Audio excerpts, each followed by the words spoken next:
Olá pessoal, eu sou Ieda Duarte e vim falar hoje com vocês no canal Que Rola com a Geronto, dando continuidade ao nosso último vídeo. Só que hoje eu vou falar sobre as instituições de idosos, as chamadas instituições de longa permanência. Para quem não está acostumado com esse nome, nós estamos falando dos antigos asilos. São os locais de moradia conjunta de pessoas idosas. Hoje nós fizemos essa madrugada nós fizemos um documento que viralizou nas redes sociais, cujo nome desse documento, para quem teve oportunidade de vê-lo, dizia assim: Covid-19 e as instituições de longa permanência para idosos, cuidado ou morte anunciada. Esse nome parece ser um pouco dramático, mas dramática é a situação que nós temos receio de vivenciar num espaço de tempo não muito longo. As instituições de pessoas idosas, nós temos de diferentes tipos: instituições privadas, instituições filantrópicas, instituições públicas. As públicas são ainda muito poucas no país como um todo. As instituições de idosos, elas estão vinculadas à área de assistência social, porque desde a sua origem elas eram destinadas a pessoas que ou não tinham local para residir, ou não tinham famílias que pudessem cuidar delas, etc. Então, ela tinha um fundo, um cunho de assistência social. Isto foi sendo modificado gradativamente com o tempo. Recentemente, eu coordenei com um inquérito chamado Inquérito Nacional das Instituições de Longa Permanência vinculadas ao Serviço Único de Assistência Social, ao SUAS. E daí nós visitamos as instituições de longa permanência vinculadas ao SUAS no país inteiro e vivenciamos uma realidade nem sempre tão positiva. É verdade que existem instituições muito boas, com ótimos serviços, ótima qualidade de atendimento, etc. Tanto filantrópicas, quanto públicas, quanto privadas. As privadas as privadas desse nível são geralmente muito caras, não acessível à maior parte da população. As outras, que não as privadas, com ótima qualidade, elas se viram em 80 para conseguir dar conta de dar mais assistência de excelência à população idosa. Mas não é isso que eu quero discutir hoje com vocês. Nessas instituições, o que aconteceu? Com o transcorrer do tempo, com o passar dos anos, a população que reside nessas instituições, ela foi sendo modificada. Antes eu tinha uma população cuja maior necessidade era uma necessidade social, e hoje um dos resultados que nós obtivemos no inquérito mostra o quê? Que a maior parte das pessoas que residem nessas instituições hoje são pessoas muito vulneráveis, muito doentes e que foram morar nas instituições, uma parcela significativa delas, porque as famílias não davam mais conta de assisti-las, de cuidar das necessidades que essas pessoas tinham. Então, os residentes destas instituições hoje, uma parcela significativa deles necessita de cuidados de saúde. Mas essas instituições são instituições ligadas ao serviço de assistência social. Portanto, elas não são instituições de saúde. Na regulamentação que existe até hoje, o que essas instituições precisam ter? As vinculadas ao SUAS, elas precisam ter 2 profissionais de nível universitário. Elas podem ter mais, mas elas têm que ter 2 profissionais de nível universitário. Um geralmente fica ligado à gestão da instituição e o outro geralmente fica ligado às atividades de lazer, ou às atividades sociais que vão ser desenvolvidas com esta população. Uma expressiva maioria das outras pessoas são os denominados cuidadores. Cuidador no Brasil ainda é uma ocupação. Recentemente, o projeto de profissionalização destas pessoas foi vetado pelo nosso presidente, infelizmente. Então, ainda hoje, os cuidadores eles são uma ocupação.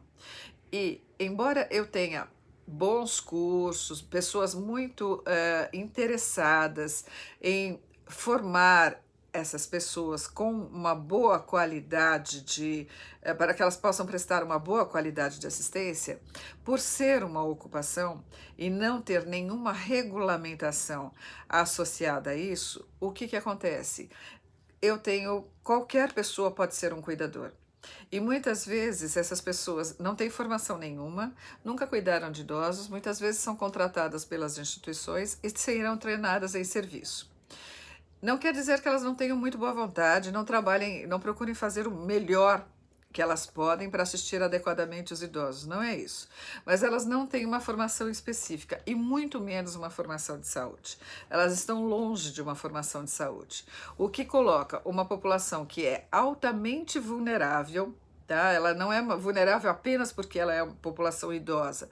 Ela é vulnerável porque ela já é idosa, geralmente muito idosa, doente, incapacitada, tá? E muito fragilizada. Nestas condições, estas pessoas estão sendo assistidas por pessoas que não têm formação na área de saúde. E perante uma epidemia como essa que está acontecendo, todos eles, tanto os profissionais quanto e principalmente as pessoas idosas, estão numa situação de risco muito importante. Além desse quadro que as instituições estão tentando de alguma forma organizar, etc., o que acontece? Porque elas não são instituições de saúde, elas não têm equipamentos de proteção individual. E embora tenha sido autorizado pela legislação, foram publicadas legislações recentes autorizando as instituições a compra de equipamentos de proteção individual. E as privadas já também, muitas delas preocupadas com a questão da epidemia, também providenciaram equipamentos de proteção individual. Eu estou falando de máscaras, propés, luvas, gorros, etc. O que acontece? Estes materiais sumiram do mercado. Eles desapareceram. O álcool gel, inclusive. O álcool gel, quando é encontrado, por exemplo, ele está a preços exorbitantes. Então, o que está acontecendo? As instituições que concentram nela uma população altamente vulnerável, ela não tem sequer, muitas vezes, os equipamentos de proteção individual para proteger a população que lá reside e que então vai ficar muito, muito vulnerável a se contaminar com o Covid-19, com o coronavírus, caso ela entre em contato com eles, o que não seria difícil de acontecer numa epidemia, dado que os funcionários vão e vêm, tá? Aí, isso dentro da instituição, muito possivelmente vai se alastrar com uma velocidade muito grande. Por quê? Porque esses idosos muitas instituições são muito pequenas, então eu não vou conseguir tomar as medidas de isolamento tão necessárias ou de afastamento desses idosos em espaços maiores, porque muitas vezes elas não têm esses espaços. E pela condição de saúde que esses idosos têm, uma imunidade provavelmente mais comprometida, o risco de alastramento desta contaminação entre todos eles se torna muito grande. A minha pergunta é, na hora que um idoso de uma instituição menor, bastante debilitado, muitas vezes em quadros demenciais, com muita dificuldade de você mobilizá-lo para um serviço de saúde, por exemplo. Se contaminar, o que vai acontecer? Ele será isolado e muito possivelmente eu vou considerar todos os contatos desta pessoa, que muito possivelmente serão todos os outros idosos, como contatos. Então, esta instituição ficará isolada. Quem vai assistir esses idosos? Poucas instituições têm profissionais de saúde que vão, de alguma forma, nessa instituição. Ou pertencem ao quadro da instituição, ou lá costumam ir por convênios, ou por voluntariado, etc. Mas uma expressiva maioria não tem profissionais de saúde. Com a epidemia do jeito que está acontecendo, eu não estou tendo profissionais de saúde suficientes para atender as demandas que estão previstas a vir. Quem vai atender essa população idosa? Será que esses idosos serão levados para os hospitais? Ou será que vai acontecer como aconteceu na Espanha e foi noticiado recentemente, que os funcionários foram embora? Duvido muito que o brasileiro faça isso, mas essa foi uma notícia da Espanha. Os funcionários foram embora e os idosos foram encontrados mortos nas camas, dentro das instituições e sozinhos. Nós não queremos isso para ninguém. Você não ia querer isso para o seu pai, para a sua mãe, para alguém que você gosta. Nós precisamos urgentemente olhar para essas instituições. Porque quando a população pode gritar, pode reclamar, pode falar, muito bem, ela chega nas redes sociais, ela chega na mídia, ela consegue transmitir aquilo que ela tem necessidade, ela grita por ajuda. Esses idosos, eles não conseguem mais gritar por ajuda porque eles sequer muitas vezes conseguem falar. Eles precisam que alguém grite por eles, que alguém chame a atenção das autoridades, que alguém peça encarecidamente para que alguém olhe para essas instituições de forma diferenciada e não permita que esses idosos sejam abandonados ao Deus dará, de forma que eles venham a morrer sem nenhuma assistência de qualidade. E não estou dizendo aqui que as pessoas que trabalham nas instituições não estão fazendo o seu melhor trabalho, mas elas não estão muitas vezes aptas a fazer isso, ou o número de pessoas aptas a fazer isso é muito reduzido e não vão dar conta de atendê-las nessas necessidades. E eles estão sem o mínimo, que são os equipamentos de proteção individual, que possam garantir que não haja contaminação nessas instituições.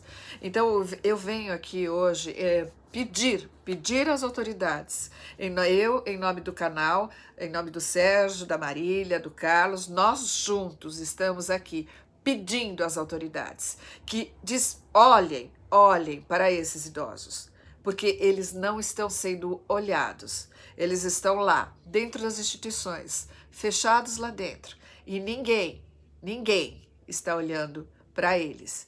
Ninguém da sociedade está lembrando que essas pessoas existem e que elas precisam muito de cuidado.